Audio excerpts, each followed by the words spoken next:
بسم اللہ الرحمن الرحیم۔ اما بعد، شکر خداوند تبارک و تعالی کہ آج ماہ مبارکہ رمضان کا یہ آخری جمعۃ الوداع ہم سب کو نصیب ہو گیا، مگر ایک قلق ہے، ایک اضطراب ہے کہ جمعہ تو نصیب ہو گیا، امام کے چہرے کا دیدار نصیب نہیں ہو۔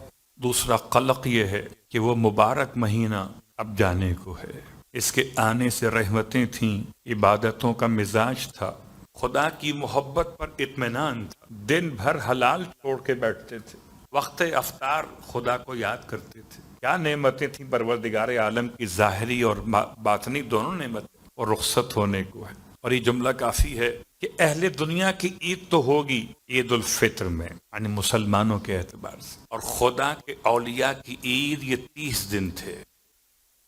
صحیفہ کاملہ میں امام سید سجاد علیہ الصلوۃ والسلام اس ماہ مبارک کو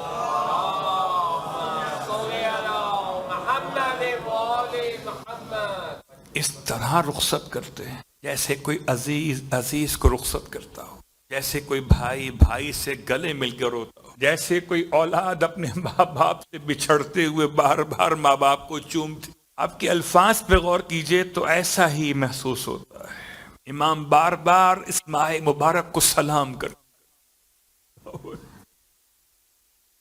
یعنی اندازہ کیجئے کہ ہماری اور آپ کی کیفیت ایسی ہوتی کہ چلو جان چھوٹے گی، ماہ رمضان ختم ہو جائے۔ مجھے معاف کیجئے گا، یہ جملہ میں نے آپ کی خدمت میں کہہ تو دیا، لیکن ہوتا ہے بعض افراد کی مزاج میں یہ جملہ کہ بھائی اب کب تک یہ روزے چلیں گے۔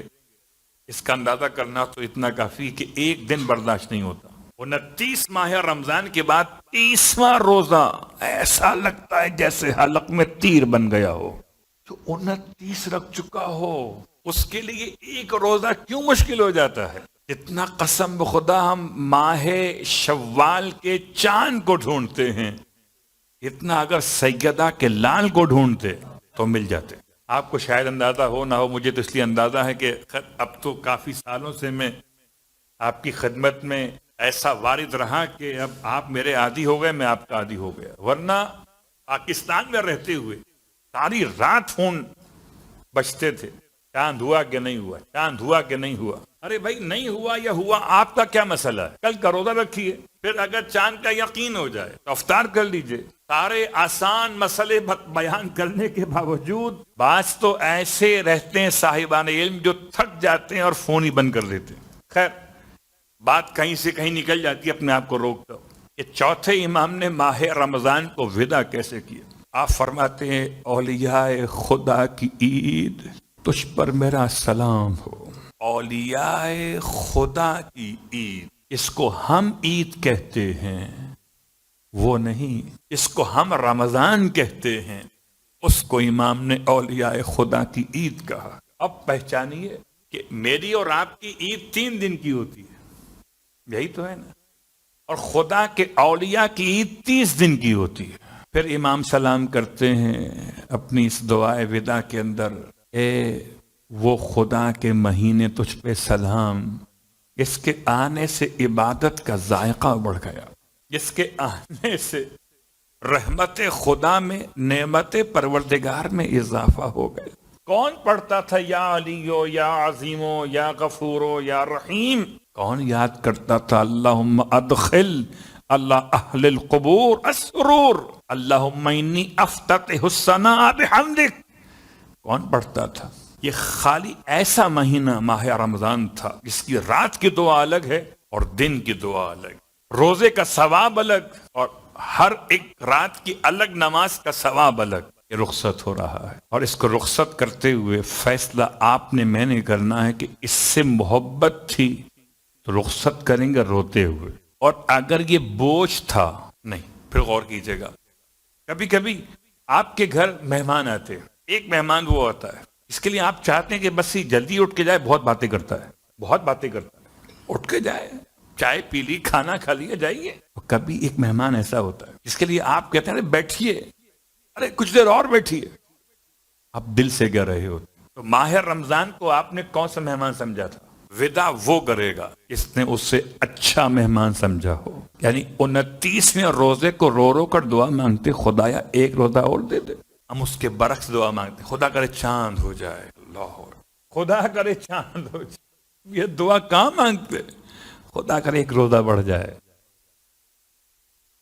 اب ایک جملہ آپ کی خدمت میں جو واقعاً دل کو اس طرح سے احساس دلاتا ہے کہ یہ حق تھا آغائے بہجت کا، وہی کہہ سکتے تھے. فرماتے ہیں ماہ رمضان کو ودا کرتے ہوئے، دیکھیے عارف سالک خدا سے محبت کرنے والے اولیاء خدا ماہ رمضان کو کیا سمجھتے. فرماتے ہیں کہ میں جب بچہ تھا، آغائے بہجت فرماتے ہیں سب بچے ہوتے ہیں، تو میں بچپن میں بڑا شرارتی تھا، اور اتنا شرارتی تھا کہ جب دسترخوان گھر میں لگتا تھا تو میں شرارت کرتا رہتا تھا.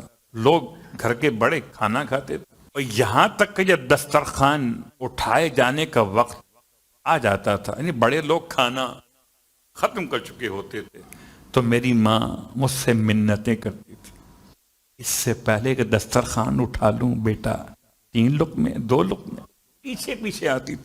آپ فرماتے ہیں پروردگار میری ماں نے مجھے دسترخوان اٹھانے سے پہلے بھوکا نہیں چھوڑا، تو اپنی رحمت کے مہینے کا دسترخوان سمیٹ رہا ہے. میں یہ 28 دن شرارتیں کرتا رہا، ادھر دوڑتا رہا ادھر بھاگتا رہا، تیری رحمت کے دسترخوان سے میں نے کچھ نہیں اٹھایا، اب تو سمیٹنے والا ہے.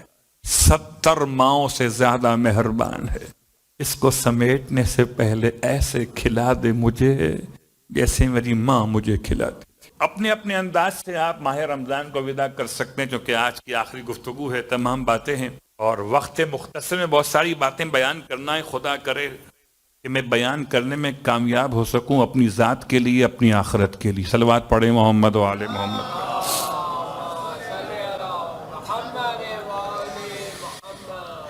اور اب چونکہ تسلسل میں یہ آخری بات آپ کے ساتھ شیئر کر لی جائے، اور جیسے کہ آج خطبہ جمعہ میں بھی مسجد زہرا میں آخر میں جناب جابر ابن عبداللہ انصاری کے حوالے سے اللہ کے رسول کی روایت کا ایک خلاصہ پیش کیا گیا تھا. جناب جابر اللہ کے رسول کی بارگاہ میں ماہ رمضان کے آخری جمعے میں، یوں سمجھے آخری روز میں پہنچے، تو اللہ کے رسول نے دعائے ودائے ماہ رمضان تعلیم فرمائی. طویل دعائیں بھی ہیں اور قصیر دعائیں بھی ہیں. قصیر کہتے ہیں چھوٹی دعاؤں. ان چھوٹی دعاؤں میں میں نے کل بھی آپ کی خدمت میں تلاوت کی تھی. الفاظ کیا تھے کہ پروردگار اس ماہ رمضان کو اگر آپ کو عربی نہیں آتی ہو تو دعاؤں کے معاملے میں کم از کم پریشان نہ ہوا کیجیے. پہلے تو کوشش کریں کہ عربی سیکھ لیں، کم از کم وہ زبان سیکھ لیں جو آپ کے باس کی زبان ہے، جو آپ کے فیکٹری کے مالک کی زبان ہے. پوری کائنات فیکٹری ہے، مالک کون ہے؟ پروردگار. جو عربی کا لطف ہے اردو میں نہیں آ سکتا. لیکن بہرحال اگر آپ کو عربی نہیں آتی تو آپ یہ سمجھ لیجئے کہ خدا سنتا سب کی زبان میں ہے مگر بولتا علی کی زبان میں ہے. تو آپ کیا کہیں خدا سے، خدایا اس ماہ رمضان کو میری زندگی کا آخری ماہ رمضان نہ قرار دے. یہ وہی کہہ سکتا ہے اسے ماہ رمضان اچھا لگتا ہو. اور اگر تو نے فیصلہ کر لیا مالک کہ یہ ماہ رمضان میری زندگی کا آخری ماہ رمضان ہوگا، تو پروردگار تیرا فیصلہ ہے. اب تو سے یہ التماس ہے کہ پھر پروردگار مجھے ان میں قرار دے جن پر تیری رحمت نازل ہو، ان میں نہ قرار دے کہ جو رحمت سے محروم ہو گئے ہوں. بات کو مکمل کرتے ہوئے آپ فرماتے ہیں کہ اگر یہ دعا پڑھی جائے آخری ماہ رمضان آخری ساعت میں 29، اور اگر آگے چاند نہ ہو تو 30، یہ دعا چھوٹا جملہ ریپیٹ کیا جائے تو کیا ملے گا اس سے؟ دو باتوں میں سے ایک بات حاصل ہوگی. یا تو اگلا ماہ رمضان مل جائے گا یا خدا کی طرف سے مغفرت کا عنوان مل جائے گا. خالی ہاتھ نہیں رہیں گے. صلوات پڑھیں محمد و آل محمد.